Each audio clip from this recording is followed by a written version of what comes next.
All right, I always say I love haunted house books, and it's true. So I have a stack, and I actually own them all except for one because it's a novella that I read for a project, but I still wanted to talk about it. So we're gonna go through my stack. I also have horror and spooky recommendation videos I've done in previous years. I'll have them linked down below. Some of these will be on those lists, but it'll also have something outside of haunted house stories. But I love a haunted house book. I love the connection of a person to a place. I love how atmospheric they are. I love how they usually are focused on an individual and their journey and them dealing with something and processing it in the midst of the haunted houseness.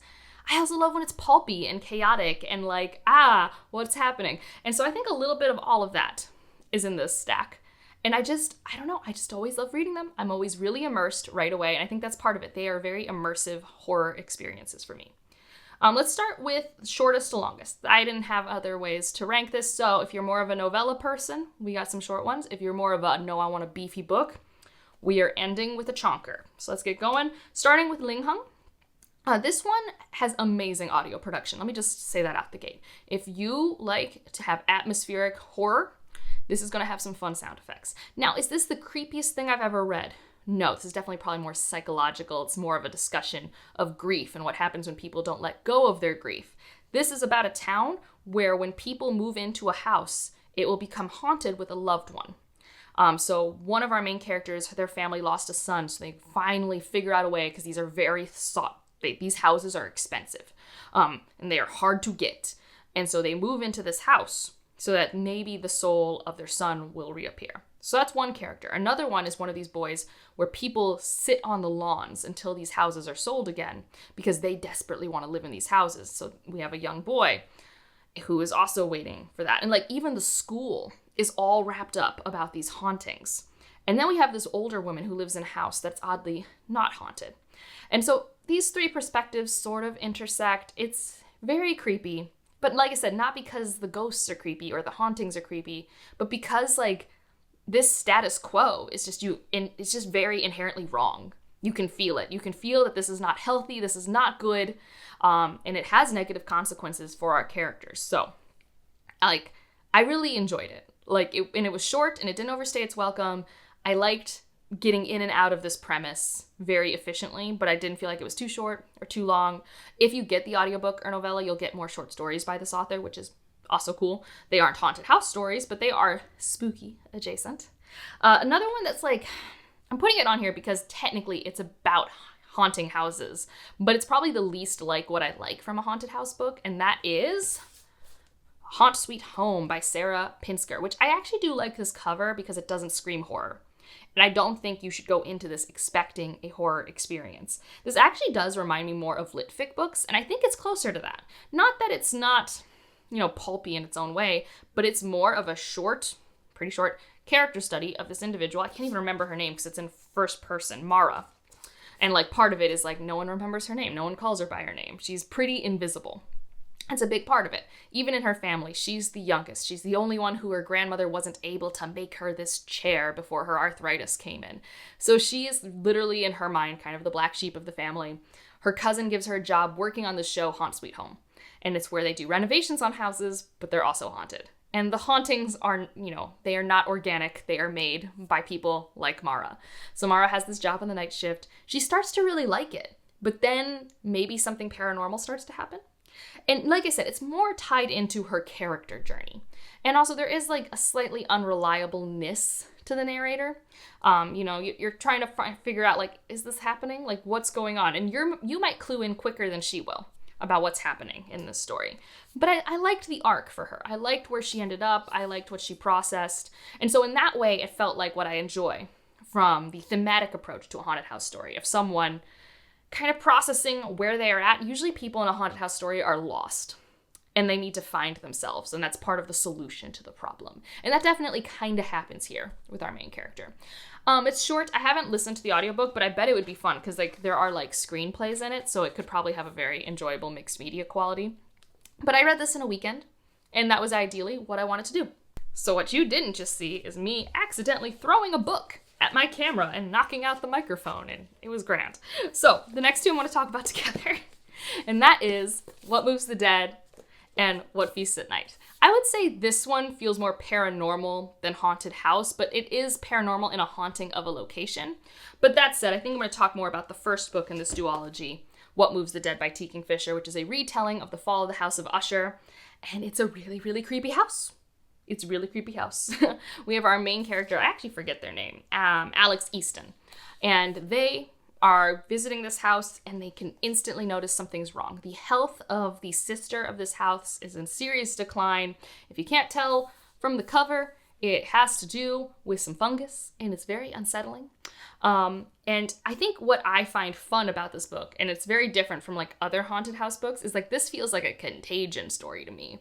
Like, it's not about what's causing the haunting. It's about like, oh, we know what's causing the haunting. At least you as the reader, you figure it out fairly quickly. This isn't being coy with it. But you're like, so like, who's going down next? Who's getting sick? Like kind of that contagion, like, who's going to be infected? That's really unsettling. And it has some really good gothic house vibes. Like just that like whole, everything's dusty, everything's musty and oppressive. The landscape is dreary.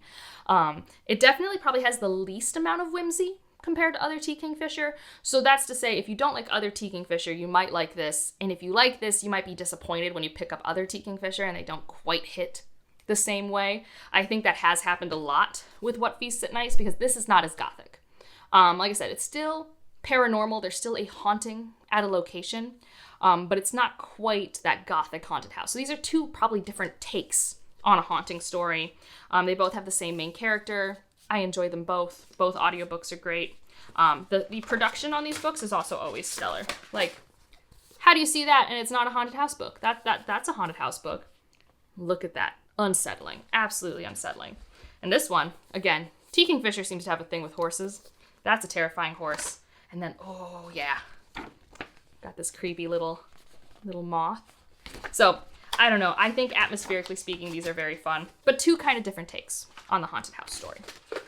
And then I have one more T. Kingfisher to talk about, since apparently she does quite a few hauntings, and that is A House with Good Bones. This is modern. So the other two were kind of more like medieval, historical horror. This is modern. Probably takes place in the 21st century. I don't actually even remember the exact year, but it takes place with Sam. I love Sam. Samantha's fantastic. Has a wonderful relationship with her mother. She has to go home to live with her mother temporarily because she is out of work for 6 months. I love this premise. I love the returning home in a haunted house story. Oh, I love it because the home is never quite the same, but it's also hauntingly familiar. That in itself, I eat that up. Like, absolutely. And then what's fascinating about this one is they used to live with her grandmother, who was very uptight, very toxic, very conservative as well. This is like a Southern Gothic sort of thing. So if you don't know a lot about the politics in the United States, in the South, they are generally more conservative, which means more Republican, which nowadays means have a lot of opinions that I just violently don't agree with. Regardless, in this, the grandmother had a very particular way for the house to be, and when she passed away, the mother and daughter made the house their own. But when Sam returns, the house is suddenly set up like her grandmother liked it. So something is afoot. And it's that classic T. Kingfisher whimsy meets, oh, this is kind of creepy. If you are scared of ladybugs for whatever reason, there are a lot of ladybugs, a lot of creepy things. I had fun with this. The large part is Samantha's hysterical to me. She had so many internal lines in her head that I just had me laughing. She's very into bugs because she's like a forensic bug person. Like, that's not the official name, but like goes into the past, like anthropologically, to look at bug life at a site and things like that. So yeah, I've been told this is not the correct shadow for the type of bird that lives down the street. I think the paperback has a more correct bird. I'm not a bird person, but this makes me think vultures are cute. This book makes me think vultures are adorable. So I enjoyed it immensely. And like I said, it has my favorite kind of premise of like the coming home and how awkward and familiar that is, which leads us perfectly into Sarah Gailey, Just Like Home, which a lot of people don't like this book. And like, I don't love this book, but like, I like it way more than some people. So this came out a few years ago, and like, is it better if I have it on the inside? No, it's just red on the inside. Oh, look at that blood. I'm into it. I'm really into this. All right, so our main character returns home. What's very fun for you as the reader is you know that the town knows and the family knows that something twisted happened in this family. but you don't know what it is. So you kind of get to slowly unpack it. It might be on the inside slip. So I would not go into this book reading whatever they wrote in the blurb because I think it gives too much away. But she is returning home to a toxic mother and having to take care of her mother while she's just basically on the edge of passing away, and just everything's creepy. Parts of the past are bubbling to the surface. There's a basement. Is there something in the basement? So creepy. The sense of place is so strong. Even like the town is a part of it. I really love it. The thing that most of us don't love as much is the ending. I think it ramps up too quickly. I think if we're going to have the reveal that we have, we should have had it earlier and really unpack it. But that said, years later, I think about the positives of it more than the negatives. I still have it on my shelf, and I think it does a lot of what I like in a haunted house story. It's just that, like, I think because it was so slow and methodical at the front, I wasn't ready for the fast ending, and could probably love it even more on reread, because this isn't really, like, at least in my opinion. Sorry, I keep moving the book because it keeps catching the ring light. But it's not, like, super twisty, if that makes sense. Like, maybe it's a twist if it's your first time consuming this type of element. But, like, to me, it's, like, not stupid twisty. Like, there are mysteries, and I liked unpacking the mysteries. But it's more about watching our character deal with things. And the dealing with it, that's there whether you know it's a twist or not. And so, I think it could be really good on reread. Might give it another go. Yeah, it's just so good. So good. All right, and now we're just in bangers. Like, I think the longer they get, the more I like them. Probably because I like sitting in a haunted house story. I like sitting in the atmosphere. This next one is pulpy, though.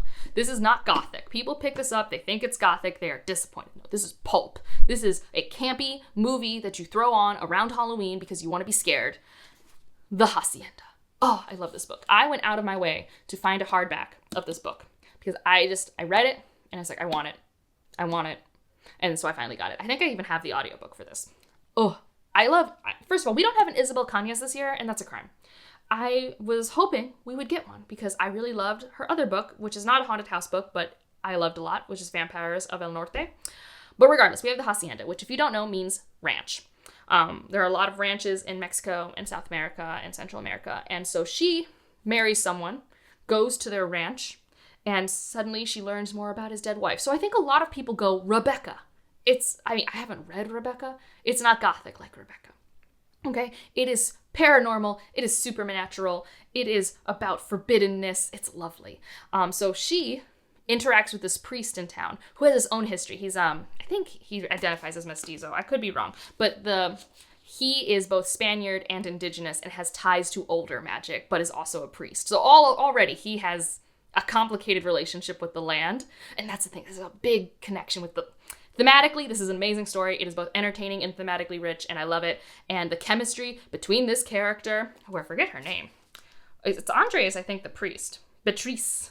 Oh, yeah, it's Padre Andres and Beatrice.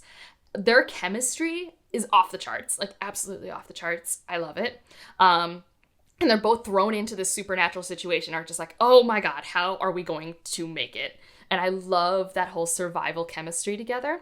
The house is creepy. There are moments, especially like in the audiobooks, where like you hear a sound and it sounds like Beatrice's name, and it's just like that eerie Beatrice, and it's just like, it's so creepy. It's so good. Yeah, I really enjoy this story, but it's pulpy. It's just camp. It's campy, but it has great thematic ties. It's like, if you like, what's it called? My Heart is a Chainsaw, you might like this, and they're nothing alike, but I think they're both very self-aware of their genres, but also are sneaky about their thematic messaging. So yeah, I really love the Hacienda. I want another Isabel Cañas book, desperately. And these next two are probably more literary, and they also take you out of country. I'm actually, you're in Mexico here, so we're still in North America here, which is pretty much my comfort zone. I think the rest of these are probably North America, except for maybe What Moves the Dead could have been in Europe, but it's like a fake country, so who knows. This is going to take place primarily in Vietnam, and this is Build Your House Around My Body. Oh, I love this book. I think about this book a lot. And I'm reading her short stories right now, and I'm just thinking about how it's such a crime that Violet Cooper-Smith only has 2 works out, and one's a short story collection that is good, and this is just, like, fantastic. I can't even really remember the premises. The main character's named Kim. I feel like it's Kim, but I could be... It's been years since I've read this, but this is going to be time jumpy. I don't think necessarily in a super confusing way, but it's non-linear. You're not going to just start a story from beginning to end. And we start with the premise of this person is missing. I think her name's Kim. I'm really struggling to remember if her name is Kim, but we have a woman in the past and we have a woman in the present. And when we start in the present, she's missing. And so then we flash back sometimes to her lifetime and we look through her life because she moved to Vietnam and started to have her own life there. But then we go even further back into the past of Vietnam itself and different regions that tried to have rubber trees and what it did. And it's just such a twisted family saga. And I love it. And it's supernatural. Like, I say it's lit fic-y because I do think maybe a lit fic reader might like this more than like a pulpy horror reader. I don't know. It's definitely crossover appeal for everyone. But it's got supernatural stuff. It's not being magical realism about it. It's like, no, there are supernatural elements. There's possession. And I mean, I call this a haunted house story because there literally is a location, a house that seems to be haunted. Reality-wise, it's more of like a hodgepodge of different horror elements put together. But I love it, and I want to throw it in people's faces. Like, it's just so good. I flew through this. And it's one of the few books that Ryan and I both adore. So that also makes it have a special place in my heart. Like, this is his copy. I went to his office to get this book to shove it at you guys. And similarly, for the last book, it's a very large book. And only one part of it is really a haunted house book, but it's a large enough part that it's longer than a lot of the books I've shown you. And also I want to shove it in your face. And that's Our Share of Night. This takes place in Argentina. So again, we're leaving North America, going to South America. Should be fun. I mean, fun in quotes. This is a lot of things. It's more occult at times, like all of it's occult. But in the third part specifically, there is amazing, weird, haunted house stuff. And it's paired with children exploring where they shouldn't explore and knowing something's afoot.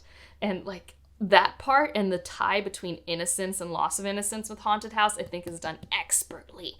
Also, like if you are like, oh, I want a long, indulgent book that's rich and rewards me for my time, I think this does that. I mean, I'm not going to say this is for everyone. Remember, I said the word indulgent.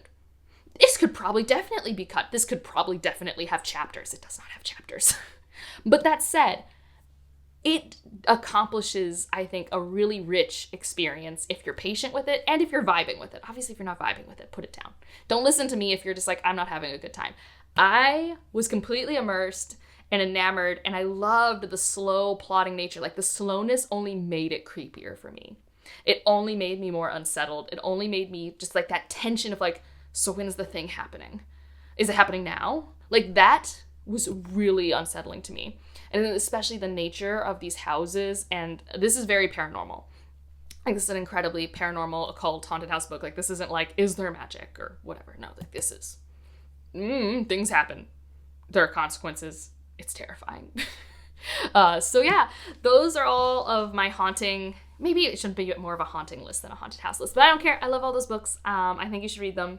And if you have recommendations for me, let me know. I'm about to read The Good House by Tananari Due, and I'm hoping it's another favorite for me. I think there might be another one I want to read. Yes, River Solomon has a haunting house book coming out. So I have 2 haunted house books that are on the horizon that I'm very excited to get my hands on, try out, hopefully love. But I will gladly accept other recommendations down in the comments below. And if you just want to leave an emoji to let me know you're here, leave a house emoji. That's perfect. And otherwise, like if you liked it, subscribe if you want to, and I'll see you in the next one. Bye.